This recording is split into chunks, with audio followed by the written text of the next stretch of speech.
Good evening, everybody, and it's an absolute pleasure to be in conversation with Dr. Tharoor once again.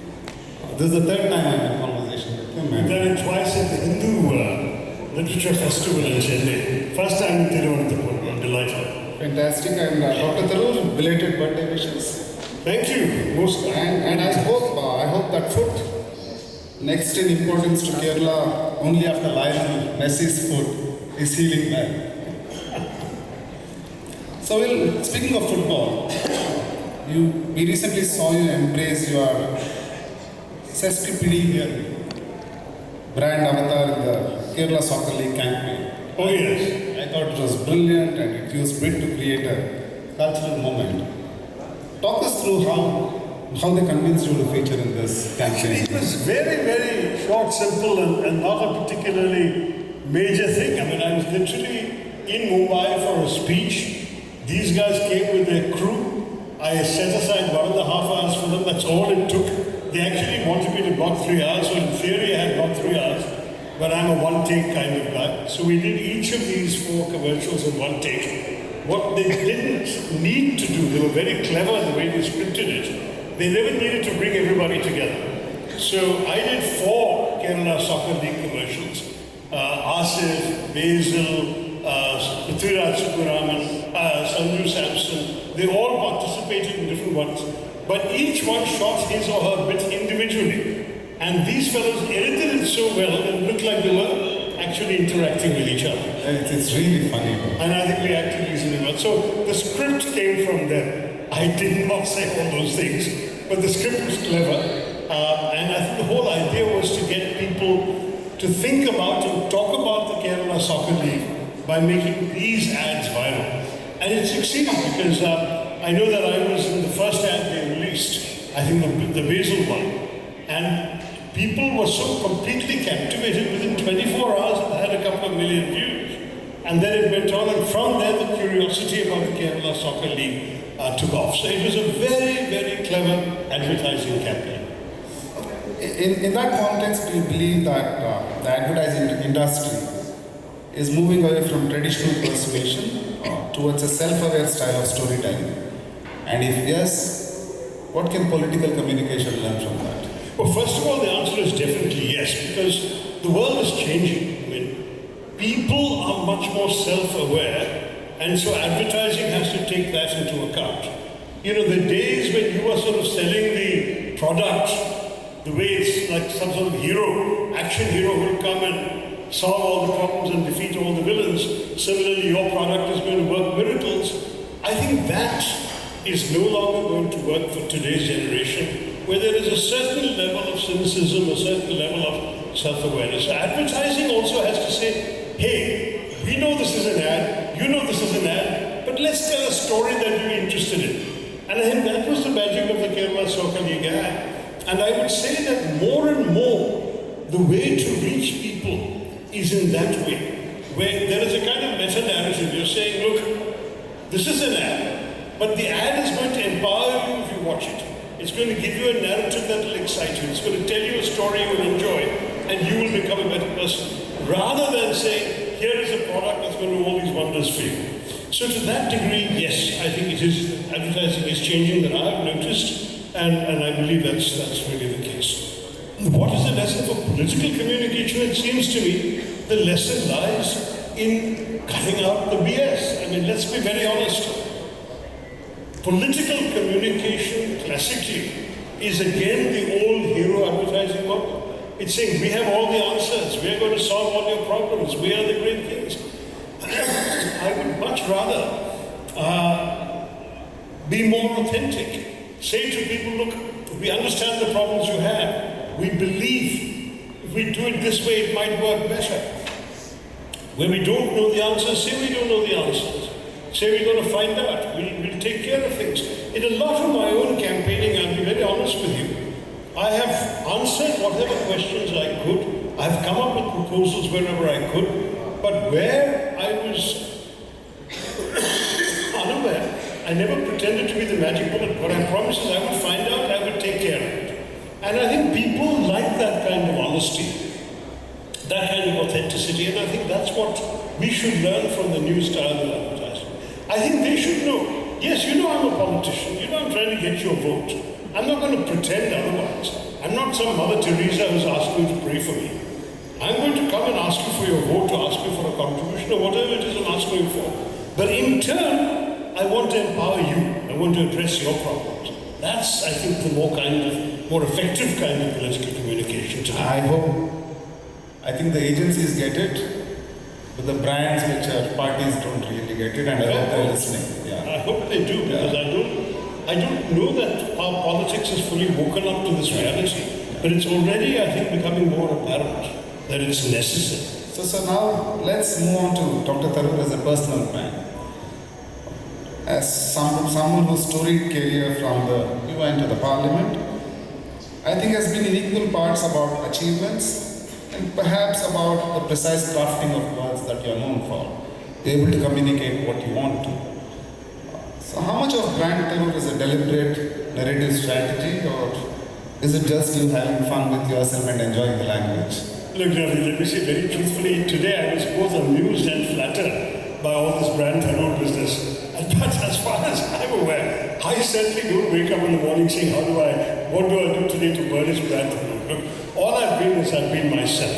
And after all, no one else can do that. No one else can be me. I'm me and I'm myself, and I show myself to the world without embarrassment. And I think one of the main strengths I've got, I believe, and I'm not sure it came through in any of the branding terms that were suggested by the organizers today, is that with me, what you see is what you get, and what I believe is what I tell you, and therefore that's what you get. So sometimes it hurts me politically, and I'll be very honest. There are some things that perhaps most seasoned politicians would not have said, would not have done. But as I said, I have spent my entire career in politics being myself. And if that is what people like, they'll vote for me. If that isn't good enough, they won't. So far, I've won 4 elections and I haven't lost any. So to my mind, this being myself is the best kind of way of building my brand. Though I never thought of it as brand building. I thought of it as just being me. But there's an important lesson for brands there. It is while you use advertising and persuasion, you build brands by truthful. Because if you're truthful over repeatedly and consistently, you earn people's trust, and that's what you buy. That's what they buy you for. Or in the case of elections, that's why they vote for you. So I think in politics, we don't do enough of that. In politics, I mean, there are politicians, we were just talking about one today, my team and I, who will promise everybody anything they ask for. And to my mind, they think that it's going to get them votes, and maybe once it will get them votes. When they fail to keep the promises, or when the promises contradict each other, next time at least those who know this fellow lied will not vote for him. And this is something that our politicians need to realize. I think we need to be honest with the voter. Partly this comes from a time when we had a culture where the voter was relatively ignorant or uneducated or voted on other grounds, caste loyalty, disloyalty, regional loyalty, whatever it was, or party ideology. Today I think people want honesty, people want truth, people want to hear from politicians what the score really is. And I think if politicians give them that, certainly as the electorate becomes more mature, more knowledgeable, more aware, you are going to find that those are the qualities that are going to win your votes as well. I mean, we'll come to whose truth is it in a later question, because when we speak about truth, there's my truth, your truth, our truth. We'll come to that later. But now, going on from personal branding to state. All you can speak to is your own truth. I mean, I've asked this very question that you mentioned in the great Indian novel 38 years ago. Is there such a thing? Can truth be modified with a possessive pronoun? But the truth is, in many, many things in our life, in our society, and so on, absolute truth is hard to find. And therefore, it has to be my truth and your truth, and the voter deciding which truth they want to go for. The absolute truth is elusive in any But what case. would be worse is, if we know that you have a particular truth in your mind, but you're dissembling, you're lying, you're pretending for the voter, then the voter should punish that, not reward it. Now, let's move on from personal branding to state branding.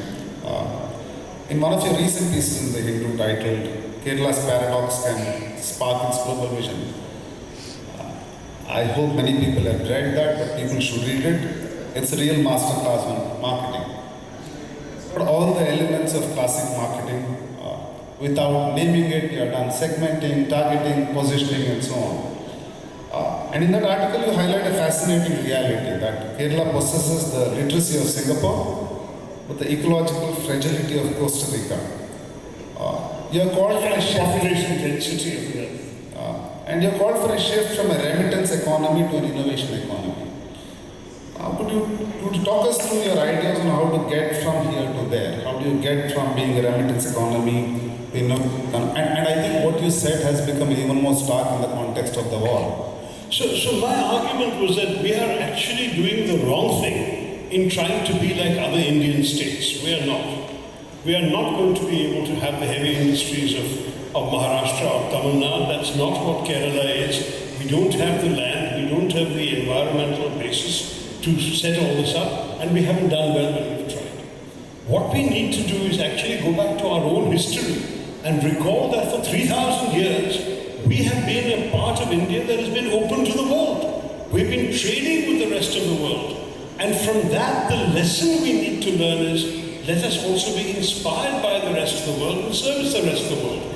So the entire thrust of this article, which appeared on, the date is here, February 26th, I think it says. My gosh, your print is so small. February 28th. So you can look it up in the Google it on Hindu, February 28th. Please. I'm trying to argue. I would request people to read it on our site. Yeah, sure. Put it on the site. I mean, what I'm trying to argue is, let us be inspired by other parts of the world that have some of the strengths and weaknesses we have. And if they can do it, why can't we do it? So Kerala, for example, has an extraordinary genetic footprint. We're very unusual in that we have the genes of people from the Arab world, people, you know that the DNA of the people of Oman and the people of coastal Kerala is the same. Do you know that? We have the Arab DNA, we've got some European DNA, we have Westerners coming to our coastline, we've got East Africans coming to our coastline, and of course we have all the local Dravidian and Aryan influences as well. That genetic pool has never been exploited. We can be world leaders in biogenetics. Take a tiny country like Iceland. They have translated their genetic heritage into a kind of gene tech model for Northern Europe. We can do this in India, for India, in Kerala. Then similarly, take the Netherlands. They have terrible population density, not enough land. They've done vertical farming, glass house farming. Can we learn farming techniques from the Netherlands? Can we learn educational techniques from Finland or Estonia? Can we learn from other countries what they've done and borrow? And then can we do some of our own things? I've argued that in a place like Kerala, we need what I call the weightless economy. That is an economy that privileges technology and innovation, but does not require a heavy physical footprint, smokestacks, industries, and so on. Take space. We can be the land, the crucible of India's space adventure. The government has opened up space to the private sector. Companies are coming on board. One of my former assistants who worked for me 10 years has left me to go and start a space finance company with foreign partners. I told him, come to Thiruvananthapuram, he's ready. I said, wait till we have our government here, then I'll bring you along. We can actually transform Kerala, and in particular Thiruvananthapuram, into a crucible of space technology, space companies, space finance, and launches. There is so much we can do. I've got 10 other ideas here that you can read. I mean, Navaneeth is very helpful. Got me a copy to remind me of my ideas. But I've suggested a lot of things. Biodiversity hotspots we can transform. We can take up the way in which the Chinese, much bigger than us, took their traditional Chinese medicine. But what they did was, instead of just using it mainly for wellness, the way we've done with Ayurveda, what they did is they took scientific validation and made it into modern technology. So if we can take our 1,200 species of medicine and plants, combine it with modern diagnostics, we can make Ayurveda not just wellness but cure. We can actually turn it into a branch of modern medicine. But that means documentation, data sets, it means being able to demonstrate by Western standards that our herbs and plants and techniques actually cure. Right now, because we've not been able to provide that documentation, we are treated mainly as a wellness practice, a set of massages, rather than actually a remedy for illness. So we can change all of this. There's a lot to be done. But it needs ideas. I can give the ideas. It then needs implementation. And there, in another article I wrote for the Hindu a couple of months earlier, I talked about some of the challenges we have where honestly, our bureaucracy, our over-regulation, our failures, and our heavy hand of government and politics has to be lightened up.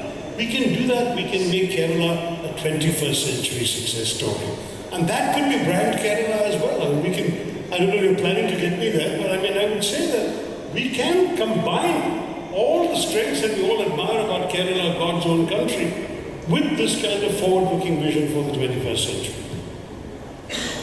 No, what you said has so many applications of marketing, the way you look at consumers, the way you segment your offerings, the way you target, the way you position it, and you're drawn inspirations from the rest of the world. I found that article fascinating the day I read it.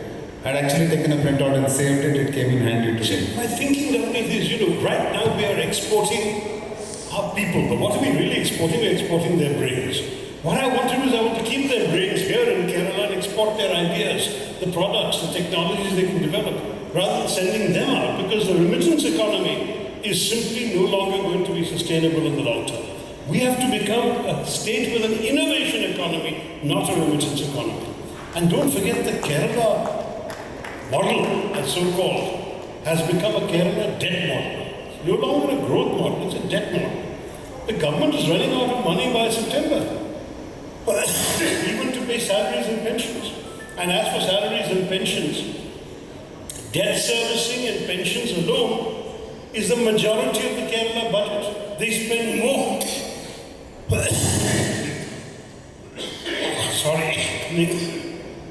Coming on. Nasty Delhi virus.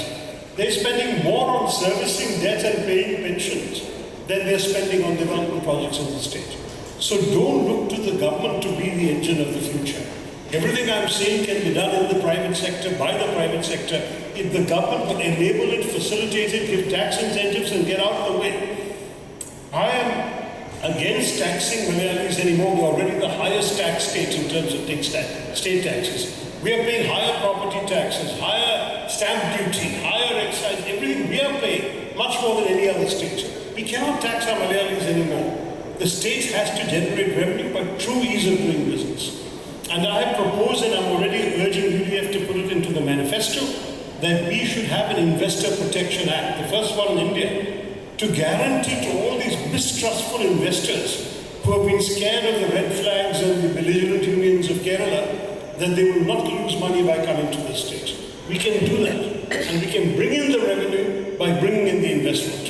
For that, we need to have political vision, courage, and a determination to proceed.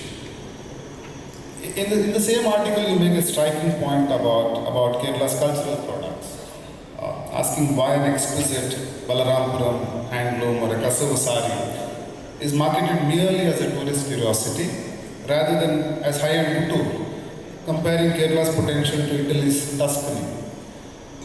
From an advertising point of view and a marketing point of view, what's the missing ingredient in our storytelling here? And what must local Indian brands learn about narrative building to elevate a tradition or traditional craft into a globally luxury brand? So that's what we're not doing. We're not marketing the extraordinary heritage, the thousands of years of knowledge of the craft, the skill, the human hand going into these things. Instead, it's becoming a curio that people would buy in a cheap fixed price skyrily shop or in a crowded bazaar at a discount. I mean, I'm sure most of you know the story of how Prada took the 200 rupee Kolhapuri chappal and sold it for 2 lakhs as a Prada branded elegant new thing. Because they have given that Prada name such brand value through their marketing that something which we take for granted can buy in the local bazaars in Bombay is now becoming a worldwide product. I think it's actually wonderful for Kolhapuris, but terrible for the failure of imagination it shows on the part of Indians. Aranmula Kannadi should be broadcast around the world as one of the great artifacts of human civilization. 3,000 years of history. Where on earth can you polish metal to such a fine sheen using techniques that cannot be replicated anywhere else, then it becomes as good as a mirror. If you can brand market the Aramula Kannadi, put it in very fancy shops with fancy glass plate windows and air conditioning and glitzy lighting, Aramula can be as big a brand as Prada, instead of becoming confined to things we hand over to thank our chief guests at functions like this. Balramapuram Kasava. The Kasava, the handloom work, everything is the product of literally centuries of practice and tradition and heritage. We should value that, sell it as not just craft or traditional folk craft or anything like that, which implies something rudimentary, rough hewn. If you make, I don't know, a coaster out of a coconut shell, you can call it handicraft, that's fine. But a Balramapuram Kasava fabric should be sold as amongst the highest quality fabrics in the world, where people can then, in the Western world, perhaps make fancy shirts or jackets or whatever else with those items, designer pants for summer wear, God knows what they can do. It doesn't have to be only a mundo or a sari, but it requires marketing imagination that we have sorely been lacking in our country, and that's where you advertising professionals can pick up the slack. Speaking about advertising professionals, we're a mixed crowd here. Some of us have been in the business of media or public space for over 30 years now. And the tools of communication are completely transformed, moving from print and podiums to viral clips and structured data feeds. Looking back at your own extensive career, how have you personally had to reinvent or refactor your own communication style to ensure your core message rooted in honesty and You're actually asking the wrong guy. continues to resonate across generations? Well, you're actually asking the wrong guy because everyone knows I don't talk in 10-second sound bites. I mean, my problem is my answers tend to be rather full. And that's not what people want in the TikTok generation. They want to scroll through short one-sentence answers. But I will say my young team in Delhi have been able to bring me to heel. I basically have only been personally using the Twitter platform on social media to put out my thoughts. And when Twitter decided to lift the character limits for select people, including those who had verified ticks, I completely lost all discipline. At least in the early days, you had to write in 140 characters. Now I spread myself out and say what I want to do. But then my staff used to have the task of replicating what I was saying in Facebook, Instagram, LinkedIn, and so on. Facebook is all very well, but Facebook is now already out of date and old-fashioned. It is Instagram which is the means of communication of the new young generation. Fortunately, my team in Delhi consists of a lot of people in their 20s, and they have completely revolutionary. They do all sorts of funny things. Authenticity is important, but they, for example, when I record a message, they will take little short clips and put it out on Instagram. They surprised me once by issuing a blooper reel. The time I'm constantly recording messages, once in a while I make a mistake, put my head in my hands and start again. They'll have that. They would put 6 or 8 of these together and do a blooper reel. Millions of views. And they got me to come and imitate the dance moves in a Taylor Swift song called Ophelia. That's had something like 18 million views. But the worst of all, I have to tell you, I gave a very serious interview on the paradoxes of India to the Asia Society in New York. And for the longest time, the full 45-minute video was on YouTube, must have gathered a few 100,000 views. They took one sentence out of it. And one of the paradoxes of India, I said in a jokey mode, is that you can piss in public, but you can't kiss in public. Now this sentence, and a couple of similar lines, they put that on Instagram. Last time we checked a couple of weeks ago, it had 56 million views.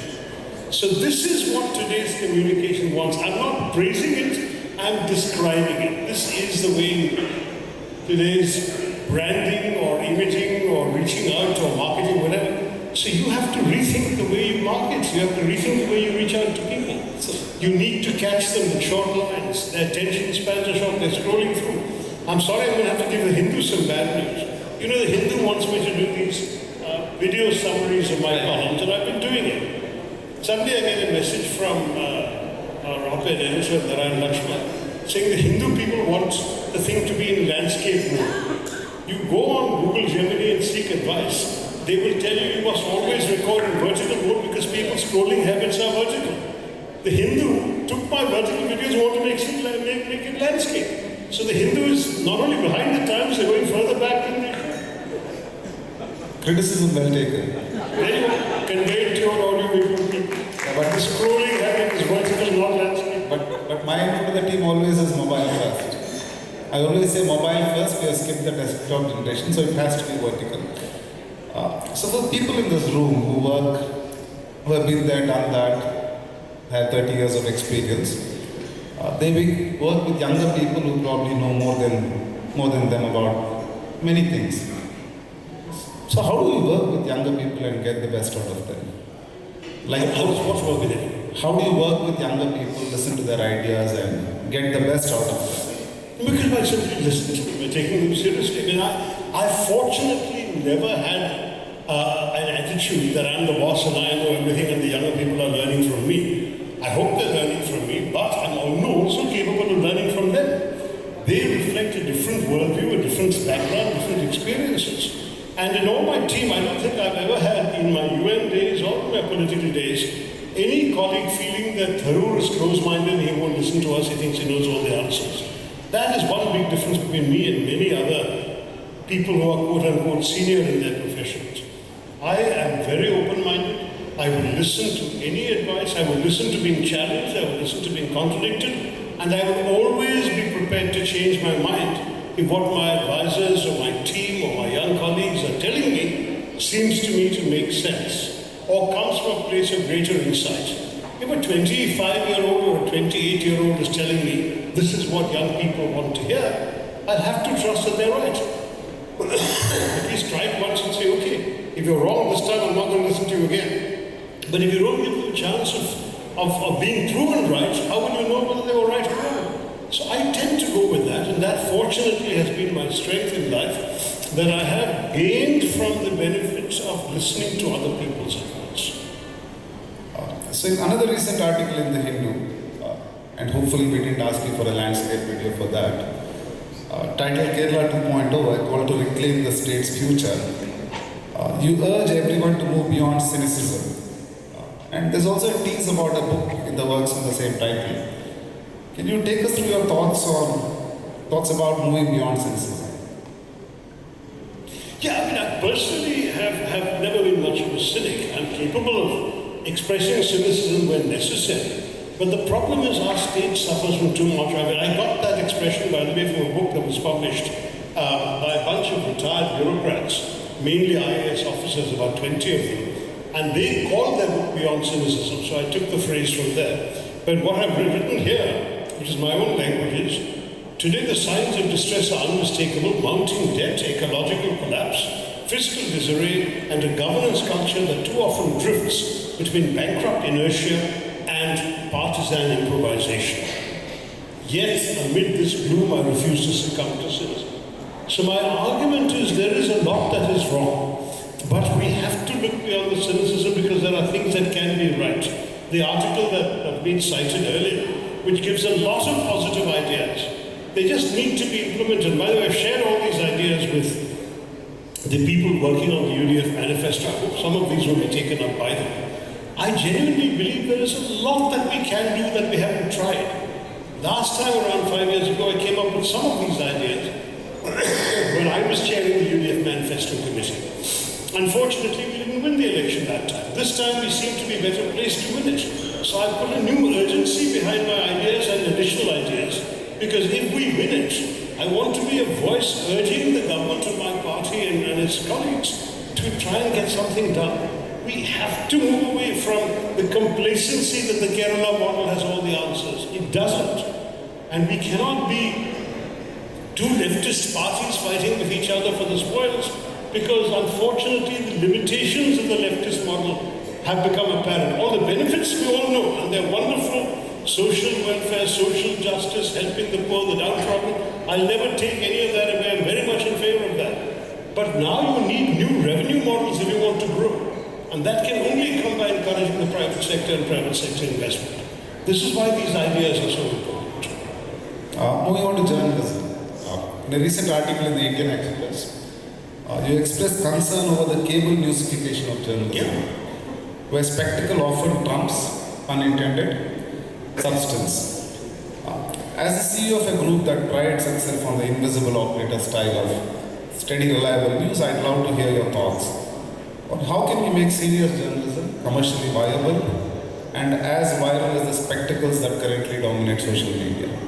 No, Hindu is a paper I read because of that, what you call the invisible operator. That is somebody who is not putting themselves forward in the news, who is trying to convey a sense of responsible neutrality, which is very different from what you see in the television talking heads, who are all drawing attention to themselves. Every discussion is already the anchor has judged what outcome he wants. He's basically calling people he wants to attack, and he's calling people he wants to agree with him, and he knows what he's saying. And when he says the nation wants to know, he wants, basically what he's saying is the nation wants to hear me, or I want the nation to hear me. That's what it's all about. That kind of thing is meaningless. And this is why the importance of responsible print media is so necessary in our culture. That article that he mentioned was actually a plea for us to at least rescue that part of the media which is still rescuable. I've given up on much of television. I honestly watch cricket and that's about all, because there's almost no other value you can get out of television anymore. Even those serious television journalists who used to be there have migrated to the YouTube now. So you don't even need to invest in any of the television channels to get good, responsible journalism. You can do some scrolling on YouTube, find the stories, the in-depth discussions, and find out what they're saying.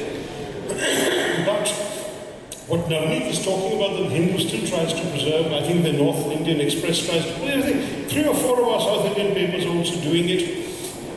Telegraph in Calcutta. I don't want to single out only one brand because Navaneeth is sitting there. He is the CEO of the Hindu, and he deserves a pat on the back. But there are other papers trying to do this, and we need to encourage it by reading them, by buying them, and of course by advertising in them. One of the challenges that the print media is going to face more and more is that one of the reasons this cable newsification is taking place is in a desire to grab the eyeballs, and by grabbing the eyeballs to get the advertisers. Which means that in fact the consumer is no longer the target of the news, the person who has to buy the news. What is going on is the consumer is actually part of what the channel or whatever is selling to the advertiser to get his advertising money. We need to change the narrative around, and only the print media can do that. You can tell the reader, this is about you. I want to empower you. I want to give you responsible, objective, neutral information. I want to help you make up your own mind. For that you will have to pay. So rather than reducing the reader, the consumer, to a digit that you can then market to an advertiser, I believe, I'm sorry to say this in an advertising gathering, I believe that if you were to privilege the reader, take the reader seriously, the right kind of advertising will follow. Maybe the mass market products, you will go to those channels that are getting the millions of eyeballs. I'm not even sure many channels are getting millions of eyeballs anyway, except for cricket matches. But the serious reader, the intelligent, discerning consumer, that would be the target of Navaneeth's kind of reporting and journalism. Then a serious advertiser for certain kinds of products who require discerning customers, you can then go to them. It may be a different model, maybe it may not be as lucrative, I don't know. But I think it would be better for society if this kind of journalism survived. On that stream of thought, we recently created a campaign called Written by Journalists, and journalists include our contributors. So it was a campaign which is relevant because it was crafted by an agency called Talented. One of the co-founders of Talented is Gautam, who's from this very city. Gautam's father also runs an agency, and seated there, Mr. Raghu seated there. So a big shout out to what Gautam is doing for us. Dr. Tharoor, I am told we have time left for one last question.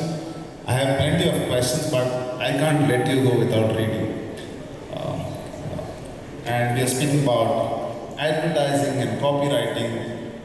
May I request you to read Pirosh's job-seeking letter from a wonderland of words. I marked the page. Well, this is actually something that Navaneeth and I talked about 2 years ago when I brought out this book, A Wonderland of Words. And I know why he wants me to read this, because I said that, the book is about my love affair with words and how much I love them and so on and so on. But I went on to say that I don't think that I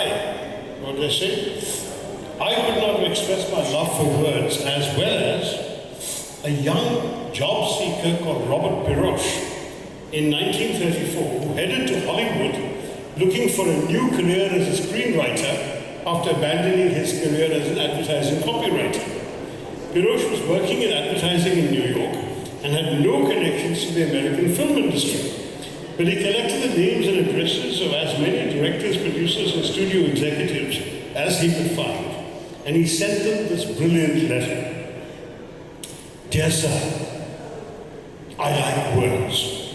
I like fat, buttery words such as ooze, turpitude, glutinous, toady.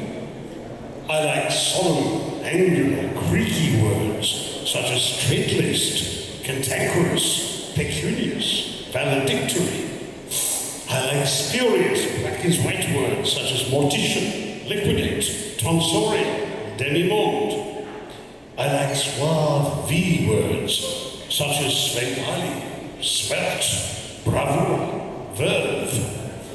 I like crunchy, brittle, crackly words such as splinter, grapple, jostle, crusty. I like sullen, scrabbed, scowling words such as skulk, glower, scabby, churn. I like, oh my heavens, my gracious, lancet words such as tricksy, tucker, genteel, horrid. I like elegant, flowery words such as estivate, peregrinate, elysium, halcyon. I like wormy, squirmy, mealy words such as crawl, blubber, squeal, drip. I like sniggly, chuckling words such as cowlick, gurgle, bubble, and burp. I like the word screenwriter better than I like copywriter. So I decided to quit my job in New York advertising agency and try my luck in Hollywood. But before taking the plunge, I went to Europe for a year of study, contemplation, and horsing around. I've just returned, and I still like words. May I have a few with you? So many would concede that no better job application has ever been written in the English language, and I would add no better pain to the marvels and joys of words either. The letter worked. Pirosh landed 3 job interviews, one of which led to a job as a junior writer at Metro-Goldwyn-Mayer Studios on the fabled MGM. His career soared, and in 1949, so 15 years after he wrote this letter, screenwriter Robert Pirosh won an Academy Award for Best Original Screenplay for his work on the war film Battleground, and a few months after the Oscar, he also won a Golden Globe Award from the Hollywood Foreign Press Association. These were opportunities he might never have landed if he had not loved words enough to craft such a brilliant letter. I might add that for those who are curious, I've explained every one of the words he's used later in the introductory chapter. Thank you, Navaneeth. Thank you, Dr. Tharoor. Brand Kerala, and the final challenge to all you members of ACT, we've got to brand Kerala better. God's own country is all very well, but it's not enough. We've got to be more than that. And the Kerala I was describing to you, the Kerala of the 21st century, has got to be a place where the ancient meets the astral, where nature and technology coexist, where we can actually create visuals of rockets taking off from the Padmanabha Swami Kshetra. This has got to be the new Kerala, the global brand you want to sell to the world. No longer just God's own country, Mother Nature. Mother Nature has done her part. Now we have to do our part to make Kerala better. and you can be the voices that can shape the image of such a new Kerala in the 21st century. Let's build a new brand